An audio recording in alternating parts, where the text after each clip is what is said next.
ये तो सच में आ गई।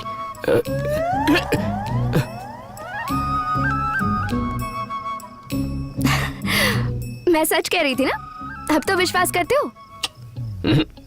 तो और क्या करना पड़ेगा? सुपर वुमन की तरह जंप मार के वापस जाओ। मैं इतनी सज धज के आई हूँ और तुम मुझे वापस जाने के लिए कह रहे हो? चलो। चल हट, मैं इस शहर को जानता भी नहीं। अरे तो मैं हूँ ना, चलो। नहीं यार, नहीं हो कहाँ गई? जल्दी चलो। अरे चलो ना, वरना हमारी वार्डन आ जाएगी। बस यहीं रोक दो। आओ बैठो ना।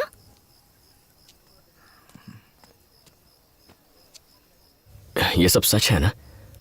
ऐसा ना हो कि अचानक नींद खुल जाए और ये एक सपना निकले। मैं सपना नहीं, हकीकत हूँ। अच्छा, पास आने कहूंगा तो आओगी? और पास आने कहूं तो? अगर मैं किस करूंगा तो चलेगा क्या? पक्का करूंगा? पक्का ना?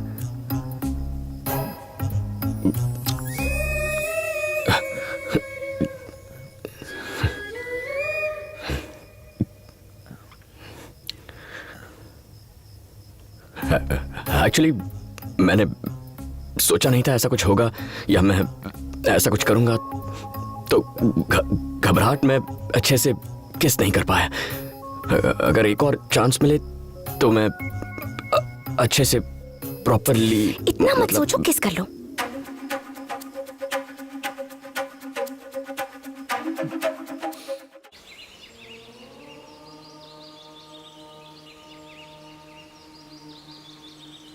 मेरा बेटा शिवा जब वो 12 साल का था,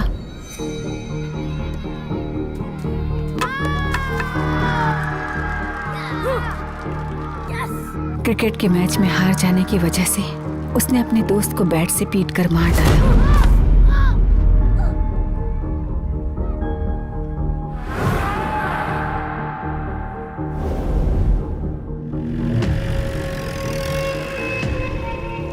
उसके बाद उसे चिल्ड्रंस होम में भेज दिया गया।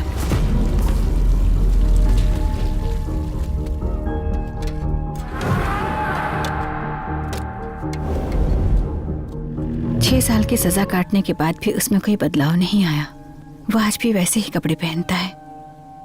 घर में इतनी गाड़ियां हैं, फिर भी मिनी बस में ट्रेवल करता है। समझ नहीं आता वो क्या सोचता है, वो क्या बन गया है, आखिर वो चाहता क्या है। उसकी माँ होने के बावजूद मैं समझ नहीं पा रही कि उसके दिल में आखिर क्या है। जीतने के लिए वो किसी का भी कत्ल कर सकता है। अगर जीत के लिए उसके अंदर ऐसी ही तड़प रही तो आप ही बताइए वो एक सुखी जीवन कैसे जी पाएगा गुरुजी। मैं डरती हूँ उसका यह जुनून उसे बर्बाद न कर दे। आप मेरी मदद कीजिए गुरुजी। जब हमारी इच्छाएं स्वार्थ से परे हो जाती हैं तो ब्रह्मांड सारी शक्तियां मिलकर उसे पूरा करती हैं। एक मां होने के नाते तुम्हारी कामना भी निस्वार्थ और ये जरूर पूरी होगी। तुम्हें बस थोड़ा धीरज से काम लेना होगा।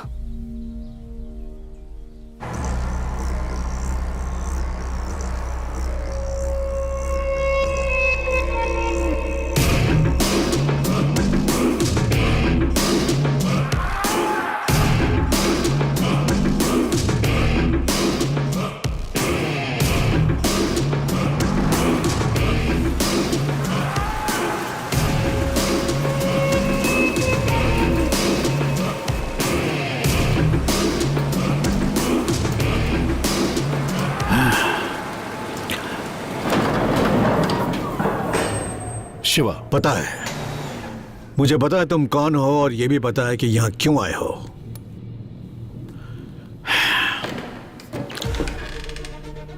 शिव शक्ति ट्रेवल्स का मालिक।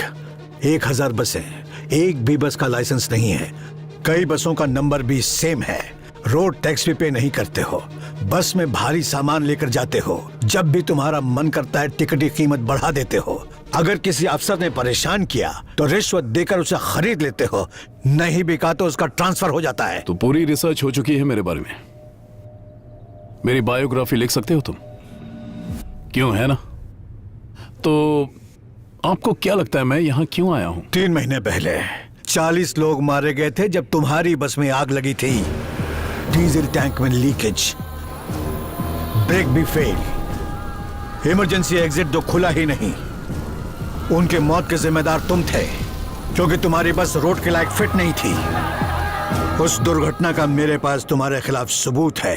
तुम वही लेने आए हो ना? अरे नहीं अंकल, बिजनेस करने। आप बड़े हैं, मुझ जैसे छोटे बच्चे की छोटी मोटी गलतियां माफ कर देनी चाहिए। कैसे माफ कर दूं? उस बस में मरने वालों की संख्या सिर्फ 40 ही नहीं है।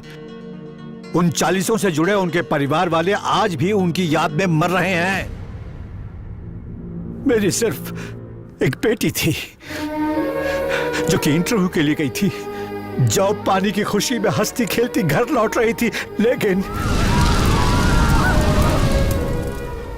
कभी सोचा है कैसा लगता होगा लाशों की भीड़ में अपनी बेटी को ढूंढना?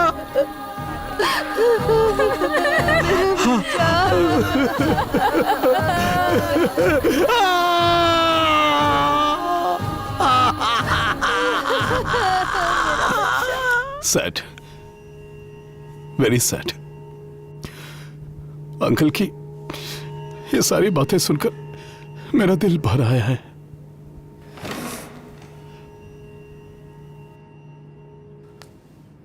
अंकल को तकलीफ मत देना, ये जो भी मांगे इन्हें दे देना और सारे सबूत ले लेना। ठीक है भाई। सुनो, जंग में मैंने अपना एक पैर खोने के बाद दुश्मनों से डटकर मुकाबला किया था।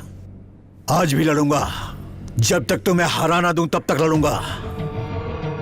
मुझे हराने की बात करके मेरे ईगो को हर्ट करने की कोशिश बिल्कुल भी मत करना अंकल। क्यों खामखा मुझे मजबूर कर रहे हैं? मेरा ईगो कभी हारा नहीं है, इसे जीतने की आदत है।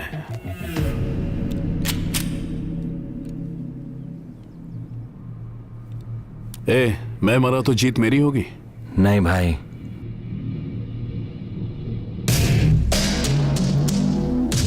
और ये अंकल मरा तो जीत आपकी।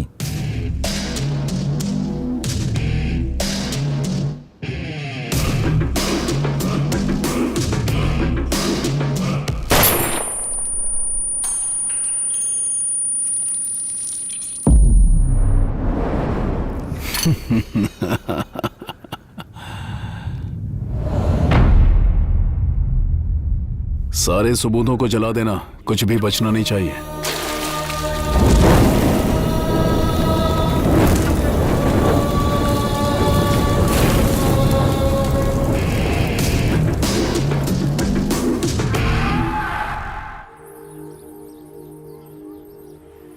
बेटा, छोटी के वार्डन ने इसके बारे में बहुत कंप्लेन की है। मैंने सोचा वहां रही तो बिगड़ जाएगी, इसलिए यहाँ ले आया। वो भी कौन सी दूध की धुली है? अच्छा, अब उसने ऐसा क्या कर दिया? वो सिर्फ सबकी कंप्लेन करना जानती है और कुछ नहीं। देखो बेटा, अगर ये तुम्हारे साथ रहेगी तो मैं भी सुकून से रह पाऊंगा। वैसे भी इसका ये कॉलेज का आखिरी साल है। उसके बाद एक अच्छे से लड़के से इसकी शादी करवा दूं, फिर मेरी जिम्मेदारियां खत्म। आप चीनी की चिंता बिल्कुल मत कीजिए, इसका ख्याल मैं रखूंगी। मुझे बस यही सुनना था। सुन ज्योति, तेरी शादी को 4 साल हो गए हैं, अभी तक बच्चों के बारे में नहीं सोचा? तुम हर बात पे मुस्कुरा देती हो, बिल्कुल भी नहीं बदली तुम।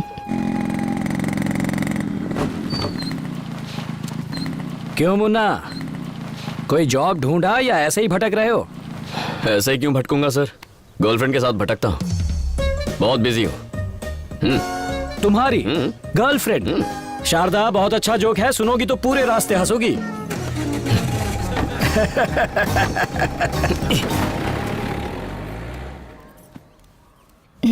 मुन्ना, आज से मेरी बहन चीनी हमारे साथ यहीं रहेगी। इसका मतलब अब उस महारानी के लिए मुझे 2 प्याज 4 टमाटर ज्यादा काटने पड़ेंगे।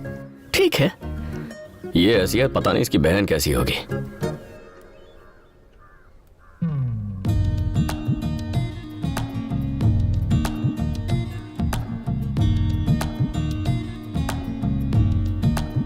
मैं किसी और को क्यों देखूं?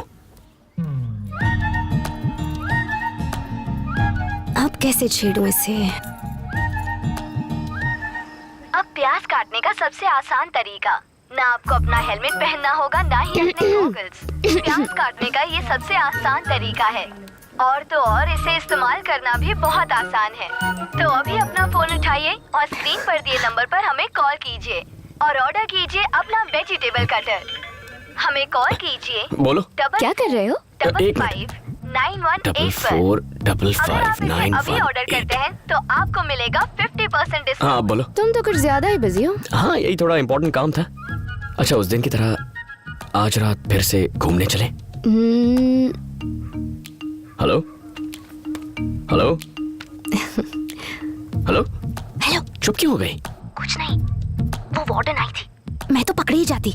पकड़ी तो नहीं गई ना? हॉस्टल आ रहा हूँ तुम्हारे, दीवार कूद जाओ।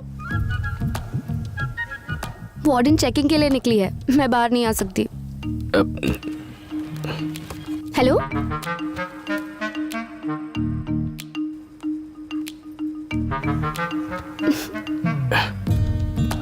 हेलो।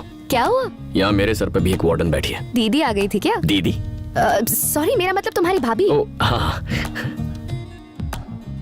हमारी वार्डन फिर से राउंड पर निकली है, कल बात करते हैं। भाई ठीक है, यहाँ भी झांसी की रानी घूम रही है। Bye bye.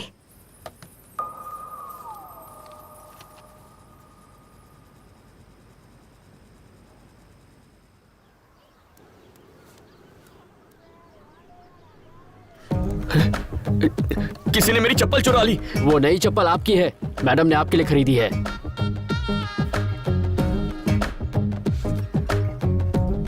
नौकरों को तो त्योहारों पर कपड़े दिए जाते हैं, आजकल चप्पल देते हैं क्या? पर आज तो कोई त्योहार भी नहीं है।